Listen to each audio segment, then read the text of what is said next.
진짜 큰 변화입니다. 제가 봤을 때 지금 챗GPT라는 인공지능의 지금 변화는요, 정말 인간 세상에서 산업혁명급의 어쩐 큰 변화다. 이제 그 선생님께서 내신 이제 책 이야기를 좀 해볼 텐데요. 이 책이 이제 독서를 통한 또 이제 미래 부와 관련된 이야기를 하고 있는데 시작은 역사 이야기로 해주셨더라고요. 이렇게 해주신 데 좀 특별한 이유가 있으실까요? 기본적으로 역사를 전공하거나 역사에 관심이 많은 투자자들이 많아요. 일단은 우리나라에서 잘 알려진 존 로저스가 예일 대학에서 역사학을 전공했잖아요. 예, 그리고 앙드레 코스톨라니도 역사는 아니지만 그냥 그분은 철학을 했지만 역사에 굉장히 관심 많으신 분이고. 네. 그래서 인문학적인 마인드를 할 때 역사로부터 출발하자는 이야기는 저는 이제 역사를 읽는 방법이 좀 다른데요. 저는 미래를 알기 위해서는 방법이 없잖아요. 네. 제일 좋은 거는요. 여러분도 기도하세요. 재벌집 막내 아들의 진도준처럼 인생 이막을 살고 있는데 전생의 기억을 갖고 다시 산다. 그럼 네. 여러분은 다 워렌 버핏처럼 돈 벌 수 있어요. 그렇게 그쵸? 못 벌면 바보죠. 그렇죠?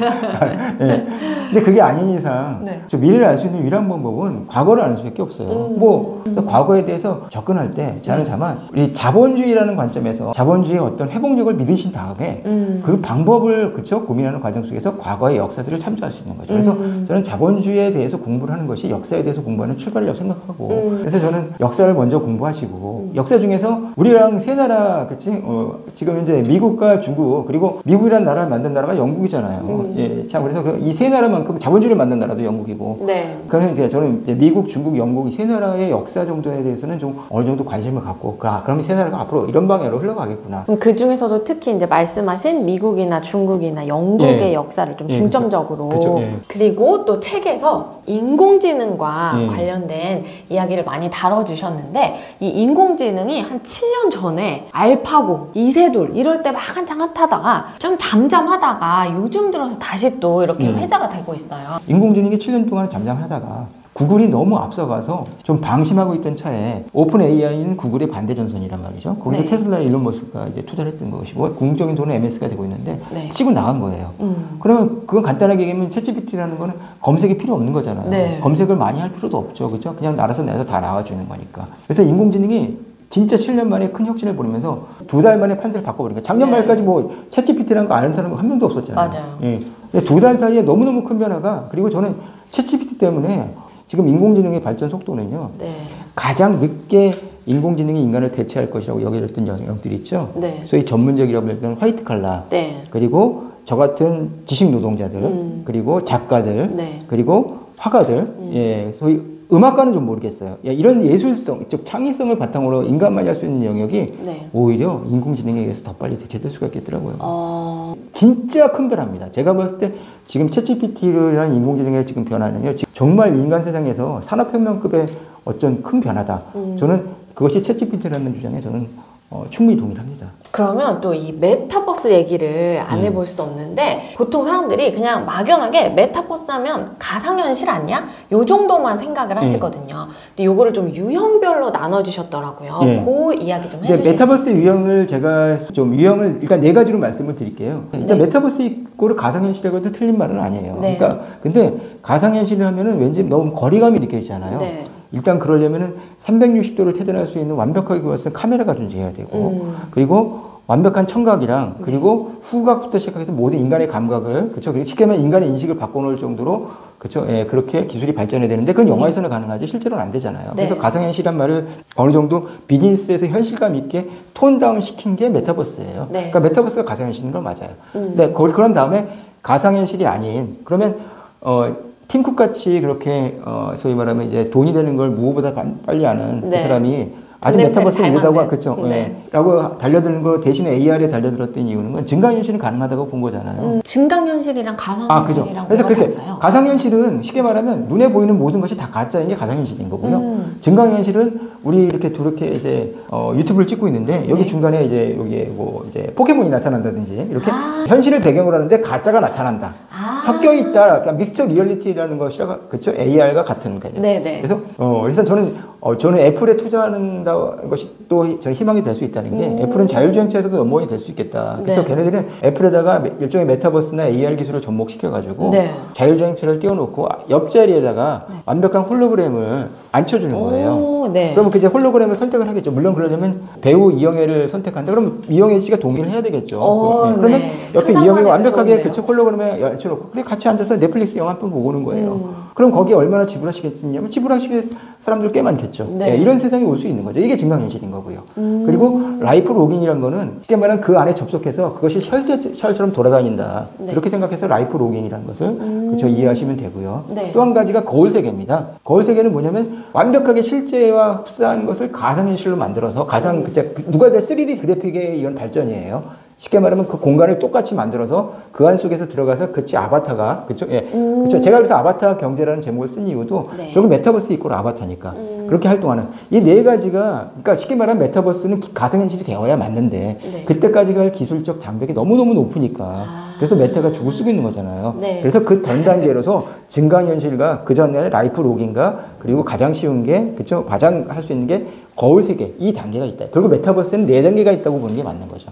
근데 궁극적으로 저는 가상현실로 갈 겁니다. 메타버스에 대해서도 여러 가지 영화랑 이렇게 재밌게 지금 말씀해 주셨는데 또 많은 사람들이 NFT는 더 생소하게 느끼거든요. NFT는 뭐 나온 지 2년밖에 안 된 용어고 NFT는 이제 실제를 말씀을 드리면요. 첫 번째 잭 도시가 트위터에 올렸던 첫 번째 글이 제 생각에 $300만 정도에 팔렸나요? 예, 정확히 액수는 기억이 안 납니다. 근데 네. 그거를 이제 작년에 같은 NFT 어떤 불경기에 올렸던 사람이 그 재경매에 나섰을 때는 96.4%가 떨어졌을 거예요, 가격이. 네. 그러니까 메타버스와 함께 NFT는 1년 동안 완전히 시체말로 죽었어요. 근데 저는 그렇게 보진 않아요. NFT는 저는 왜 학생들한테 NFT에 대해서 저는 학생들한테는 진짜 뭐냐면 자본주의를 공부하고 그리고 국영수를 공부하라는 얘기예요. 네가 현 세상에서 그쵸 자본주의가 그쵸 그 자본주의에 대해서 제대로 이해하고 그래서 자본주의는 국영수를 제대로 공부한 학생이 좋은 대학 나와서 전문직을 가져야 행복한 삶을 산다라고 가르쳐 주고 있으니까 공부를 하는 것은 맞지만 네. 그 이전에 자본주의에 대해서 공부를 하라는 얘기죠. 근데 자본주의는 결국에 움직이는 건 단 하나 인간의 욕망을 알면 되고요. 네. 그 인간의 욕망은요, 내가 볼 때는 희소성이에요. 희소성을 보여줄 수 있는, 쉽게 말하면 온라인에 수많은, 그쵸? 하루에 뭐 페타바이트 수준의 정보가 지금 네. 올라가고 있는데 그 많은 정보들의 원천 오리지널을 가르쳐 줄 수 있는 기술적으로 그게 가능하다면요, 그거는 발전하지 않을 수밖에 없죠. 예, 그래서 저는 미술이라든지 음악이라든지 특히 엔터테인먼트 쪽에서 네. 환영하고 있는 이유가 네. 그건 이 저작권의 문제라든지 오리지널리티에 대한 그 환상이라든지 이런 네. 것들을 가지고 있는 곳이잖아요. 네. 예, 그래서 미술품을 투자를 하려면요, 미술품은 결국은 NFT로 갈 거예요. NFT가 대체 불가능한 그쵸, 토큰이니까. 네. 그래서 뭐냐면은 쉽게 말하면 모든 것이 인터넷으로 가는 겁니다. 예, 쉽게 말하면 이제 피카소 그림이나 그리고 모나리자도 찢어버리고 네. 그렇죠, 인터넷에만 원본이 있는 그런 세상이 올 수도 있을 거예요 앞으로. 네. 그럴 길을 프랑스의 루블 박물관이나 프랑스 같은 나라들은 반대하겠죠. 왜냐하면 관광 수입이 날아가는 거니까. 네. 근데 기술은 대체할 수 없는 거죠. 그래서 NFT 같은 경우는 제가 이제 영화라든지 이런 분야별로 다 이렇게 미래들을 적어놨는데 네. 요걸 딱 아셔야 돼요. NFT라는 건 논턴저블 소유권이잖아요. 네. 예, 그다음 쉽게 말하면 저작권은 아니에요. 이게 소유권인데 내가 가진 그쪽 원본의 유일한 소유자임을 증명하는 디지털 증서, 도장이거든요. 네. 근데 소유권이 통하려면요, 공간을 점하고 있어야 되잖아요. 네. 즉 예술 중에서 미술 가치 그리고 게임도 일종의 아이템이라는 그죠? 그것도 일종의 공간입니다. 그렇죠? 예. 그런 것이 있는 미술과 게임에 훨씬 더 잘 맞는 거예요. 근데 영화랑 음악은요. 그렇죠? 예. 네, 공간의 상대적으로. 예술이 아니에요. 그건 시간의 예술이에요. 네, 네. 내가 모차르트의 음악을 듣는 그 시간 동안 나는 행복해지는 거고요. 모차르트의 음악은 누구나 다 소유할 수 있는 겁니다. 베토벤의 음악은 누구나 다 소유할 수 있고요. 비틀즈의 음악은 누구나 다 소유할 수 있어요. 네. 비틀즈의 레디비를 아시죠? 네. 그 명곡을 한 사람만 알면 절대 명곡이 될 수 없어요. 그걸 만약에 폴 맥카트니가 진짜 사랑하는 린다 맥카트니 위해 한 여자만을 위해서 작곡해줬다. 그러면 지금의 레디비는 아니겠죠. 그쵸. 그러니까 많이 퍼져야 돼요. 근데 그거를 뭐 예를 들어서 폴 맥카트니가 린다 맥카트니 위해서 처음 불렀던 노래를 NFT를 만들어가지고 사람들 그러면 비틀즈의 레디비와는 분명히 그치 수많은 레디비와는 구별이 되겠죠. 네. 이런 식으로 NFT가 자신만의 고유한 뭔가를 만들어낼 수 있는 거예요. 그래서 BTS도 앨범을 사지 말고 네. CD 앨범 사가지고 BTS 얼굴 보는 거로 뭐 돈 나오는 건 아니니까 대신 BTS가 나중에 유명해져서 영원히 못 나올 수 있는 그 시기를 담은 소장품들 있잖아요. 네. 그런 것들을 NFT를 배발할 때 그때 사들이고 들어가시면은 그죠 10년 뒤, 20년 뒤에 장기적으로 돈을 벌 수 있다는 얘기를 하는 거예요. 네. 네네. 정말 다양한 기술에 대해서 오늘 인공지능, 메타버스, NFT 이런 이야기를 다 다뤄주셨는데 그럼 청소년들이 내가 투자자가 된다 이러면 좀 어떤 업종에 투자를 하는 게 좋을까요?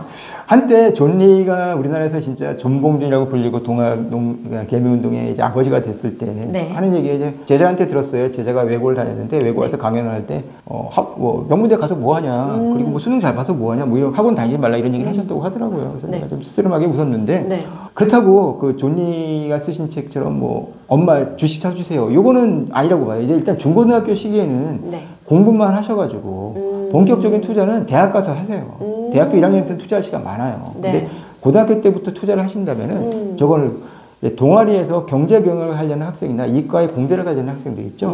그렇다면 모의 주식이나 어떤 실제 주식을 투자하지 않고 주식의 분석이라든지 기업 분석이라든지 이런 이제 애널리스트들이 한 분석들 있잖아요. 그런 것처럼 나름의 분석을 해보세요. 그리고 예상 포워드 PER이든지 그렇죠? 이런 것들을 계산하는 방법들이 있어요. 이런 것들을 통해서 수학적인 능력도 좀 필요한 거니까 이런 공부를 해두시는 게 좋은 방법이고요. 청소년들이 직접 투자를 하실 필요는 없다고 생각해요. 일단 청소년들은 근데 관심을 가지실 때 미래에 결국에 인공지능은 그대로 갈 거예요. 그리고 메타버스 NFT는 가다가 2020년에는 꺾였어요. 근데 2023년에는 제가 볼 때는 다시 그쵸 한번 오를 수 있다고. 제가 메타버스 관련해서 유명한 얘기, 재밌는 얘기 말씀드릴게요. 메타버스는 그럼 삼성전자는 뭐 하고 있느냐 이런 질문들을 많이 하시는데 재밌는 게 제가 이제 이병철 회장의 책도 읽고 그리고 이건희 회장의 평전도 읽었거든요. 근데 이건희 회장 평전 중에 이건희 회장이 그쵸 굉장히 선견지명이나 통찰력이 있으신 분이잖아요. 메타버스 얘기를 했어요. 뭔 얘기? 앞으로는 말이야. 현실이랑 가상현실이 분분이 되지 않는 그런 세상이 분명히 올 거야. 삼성전자는 무엇보다 먼저 투자해야 돼. 이런 얘기를 분명히 했어요. 그게 굉장히 오래전이에요.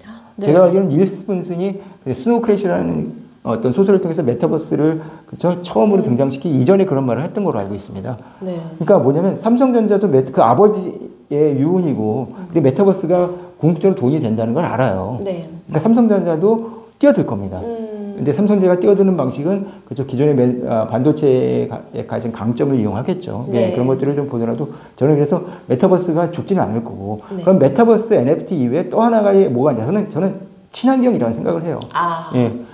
결국에 2차전지 배터리나 그쵸? 그리고 뭐 태양광 풍력은 좀 아니지만 2차전지 배터리 그리고 전기차 셋은 대한민국을 지금 이끌어가고 있는 셋은 다 친환경, 녹색성장, 탄소중립이거든요. 그러면 마지막으로 그 쩐업주부 구독자님들께 해주고 싶은 말씀이 있으시다면 재테크에 관심 있는 분들이 들으실 텐데 저는 딱 입시도 저는 관심이 있고 주식도 관심 있는 사람이라 제가 딱 이 말씀을 드릴게요. 입시는 전쟁입니다. 그리고 주식도 전쟁이에요. 전쟁은 무조건 승리하는 길뿐이고 상대를 무조건 죽여야 돼요. 뭐 주식 할 때 여러분 내가 주린이니까 봐주는 거 없어요. 주식이란 건 진짜 글래디에이터처럼 30년 동안 투자해서 몇천억을 번 사람과 생전 처음 주식 그죠 계좌 열어서 하는 투자가 이제 1대1로 맞서는 게 주식시장이에요. 절대 공평한 시장이 아니에요. 입시도 마찬가지예요. 완전히 기울어진 시장이에요. 입시는 전쟁입니다. 그래서 이 전쟁에서는 진짜 왜 전쟁을 평화 이런 얘기들은 이거는 진짜 사치예요. 이런 얘기 하시지 마시고요. 그렇죠. 제발 주린이를 빨리 탈출하기 위해서 공부를 하시고요. 입시도 마찬가지입니다. 입시는 그렇죠. 학생들이 공부를 하는 거지만 결국에 부모의 정보력, 아버지거나 아니면 어머니 쪽의 정보력이지만 그게 차지할 수밖에 없잖아요. 그러니까 어머니도 공부를 하셔야 돼요. 그러니까 입시는 계속 변하고 있거든요. 그래서 입시와 주식은 똑같다 공통점. 둘 다 전쟁이라는 공통점이 있다. 둘 다 공부를 해야 된다는 그쵸? 당위성을 요구하고 있다. 이 공통점. 이걸 잊지 않으시면 좋을 것 같습니다. 오늘 신진상 작가님 모시고 정말 여러 가지 유익한 이야기 많이 나눠봤는데요.